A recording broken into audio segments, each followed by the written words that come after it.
Bienvenue dans cette nouvelle édition du Morning News. Au sommaire de l'actualité, stabilité durable et développement économique, tels sont les objectifs du plus jeune État d'Afrique, le Soudan du Sud. Le pays a fait d'énormes progrès dans ce sens au cours de l'année 2018, en aboutissant notamment à une entente entre les forces politiques sud-soudanaises.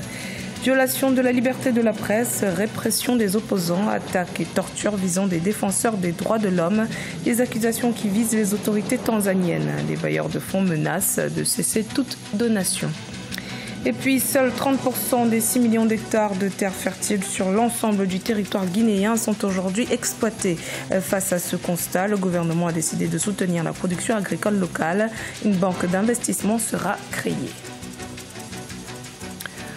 Le Soudan du Sud est en quête de stabilité politique et économique. L'accord du 12 septembre 2018 signé entre le président Salva Kiir et son rival Riek Machar marque le début d'un gouvernement d'union.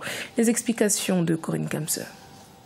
En 2018, au Soudan du Sud, plusieurs tractations menées sous l'égide de l'IGAD, l'autorité intergouvernementale pour le développement, ont abouti le 12 septembre à la signature d'un accord historique. Celui-ci consacre la réconciliation entre le président Salva Kiir et son rival Riek Machar. L'accord pourrait surtout marquer la fin d'un conflit qui, depuis 2013, a plongé le pays dans la désolation. Environ 4 millions de personnes déplacées et réfugiées et des milliers de morts. L'arrivée de Riek Machar à la capitale du Sud-Soudan démontre de la solidité de l'accord qui a été signé, mais surtout la pertinence des différentes mesures dont avait été assorti l'accord de paix. Précédemment, plusieurs accords avaient été signés qui ne prévoyaient pas dans le détail comment les deux parties belligérantes allaient coopérer à la gestion de l'État. Cette fois-ci, il y a eu plusieurs mesures qui ont été proposées et qui ont été entérinées par les instances parlementaire. Prise en otage par l'insécurité, l'économie sud-soudanaise, très dépendante de l'activité pétrolière, a sombré avec une croissance négative de l'ordre de moins 7% en 2017. Elle s'est établie à moins 3,8% en fin 2018. Cependant, le gouvernement a décidé de relancer sa production pétrolière pour retrouver dès la fin de l'année 2018 ses performances d'avant-guerre, soit une production de 300 000 barils par jour. Le Soudan du Sud est déterminé à développer ses activités pétrolières et gazières pour renforcer l'économie et poursuivre sa diversification économique grâce à de nouveaux projets d'infrastructure et d'énergie. En attendant une reprise de l'activité pétrolière qui sera effective avec le retour des investisseurs, les autorités s'attellent à mettre en œuvre le pacte de paix qui réhabilite Riek Machar dans son poste de vice-président. Une période de pré transitoire de 8 mois a été lancée à la signature de l'accord. Elle doit aboutir à une transition de 3 ans avec au bout des élections.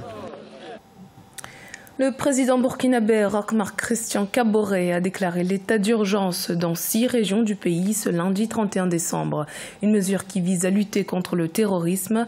Depuis 3 ans, le Burkina Faso est confronté à des attaques terroristes de plus en plus fréquentes et meurtrières. De nouvelles mesures ont été prises pour renforcer la sécurité. Cet état d'urgence donne notamment aux forces de défense et de sécurité le droit d'effectuer des perquisitions à domicile de jour comme de nuit. Les bailleurs de fonds et donateurs de la Tanzanie perdent patience face à la dégradation des droits de l'homme dans le pays. L'Union européenne examine son aide financière et la Banque mondiale, de son côté, a gelé un prêt de 300 millions de dollars. Les précisions d'Ange Noménian. La relation entre la Tanzanie et les bailleurs de fonds est actuellement en rouge. La dégradation des droits de l'homme qui prévaut dans le pays en est la principale raison, selon des observateurs. Une situation dénoncée par les bailleurs qui menacent de suspendre leur financement. Certains d'ailleurs, comme le Danemark, sont déjà passés à l'action. Aujourd'hui, les bailleurs de fonds accompagnent énormément la Tanzanie dans le cadre notamment des politiques sociales, d'éducation, de scolarisation de la jeune fille. Voilà, donc autant de défis qui font qu'aujourd'hui, si ces bailleurs de fonds aujourd'hui revoient la coopération avec la Tanzanie, il est évident que nous allons connaître des mois difficiles dans ce jeune État qui rentre dans une réforme notamment structurelle depuis quasiment près de 2 décennies.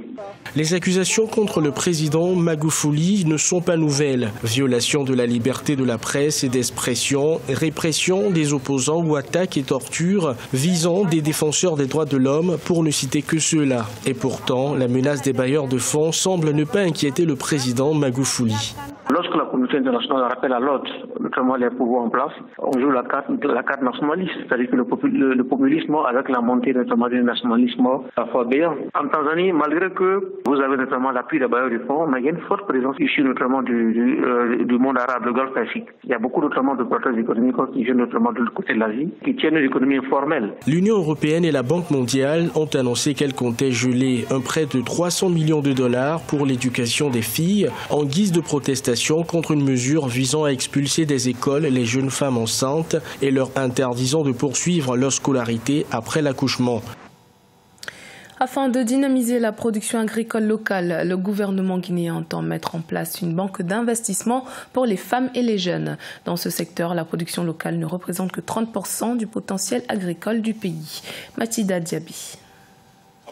Le président guinéen Alpha Condé a annoncé la création d'une banque d'investissement destinée aux jeunes et aux femmes dans le secteur agricole. Ces derniers sont invités à se constituer en groupement d'intérêt commun afin de bénéficier d'un financement de la banque. Il s'agira de booster les jeunes, de booster l'employabilité, en tout cas de pousser les compétences des jeunes sur le plan agricole pour renforcer bien entendu leur employabilité, mais à travers l'entrepreneuriat. Selon le président Condé, seuls 30% des 6 millions d'hectares de terres fertiles sur l'ensemble du territoire sont exploités. La mise en place de la banque d'investissement devrait booster la production, la transformation et la commercialisation des produits agricoles locaux. Cela s'explique par l'orientation économique que la Deuxième République, n'est-ce pas, avait prise. Je parle du régime militaire dirigé par Lansana Conté qui a accédé au pouvoir en 1985, qui a opté donc pour le libéralisme économique, mais qui n'a pas mis un accent particulier sur le développement des potentialités agricoles du pays. Donc pratiquement tout le monde s'est tourné vers, par exemple, le commerce, mais aussi l'exploitation minière. Pour favoriser la production agricole locale, les autorités guinéennes travaillent de pair avec les instituts de financement internationaux. Par exemple, la Banque africaine de développement soutient le transfert de technologies entre la Guinée et l'Amérique latine. L'objectif étant d'atteindre un niveau de production guinéen de maïs et de soja égal à celui latino-américain. Pour rappel, l'agriculture occupe 80% de la population guinéenne et constitue la première source de revenus pour le monde rural. Dans l'actualité également, en Côte d'Ivoire, 10 300 enseignants contractuels du primaire et du secondaire seront recrutés en 2019. Objectif, combler le déficit d'enseignants au sein du système scolaire ivoirien. Un programme social d'un montant global de 727,5 milliards de francs CFA sur 2 ans sera instauré dès le mois de janvier 2019. Il contribuera à l'amélioration des conditions de vie des citoyens. Récapitulatif d'une année 2018 marquée par de nombreux mouvements sociaux au Tchad, des protestations qui pour la plupart étaient dirigées contre les mesures d'austérité du gouvernement jugées antisociales. Reportage notre correspondant Mahamat Ramadan, commentaire Corinne Kamse. Au Tchad, 2018 a été une année de contestation et de revendications sociales. Les travailleurs du secteur public comme privé ont protesté contre les mesures d'austérité du gouvernement jugées antisociales. Le pays a ainsi connu la plus longue grève générale sans service minimum de son histoire qui a duré plus de 2 mois. L'année 2018 était une année très difficile pour nous les travailleurs. Puisque vous savez, l'année 2018, le gouvernement va couper l'augmentation générale des salaires à 50%, et ce qui a fait une grève sur l'ensemble du territoire, dans le service public, pendant plusieurs mois, et ce qui a paralysé le secteur public et le service public. Les écoles sont fermées, les hôpitaux sont fermés.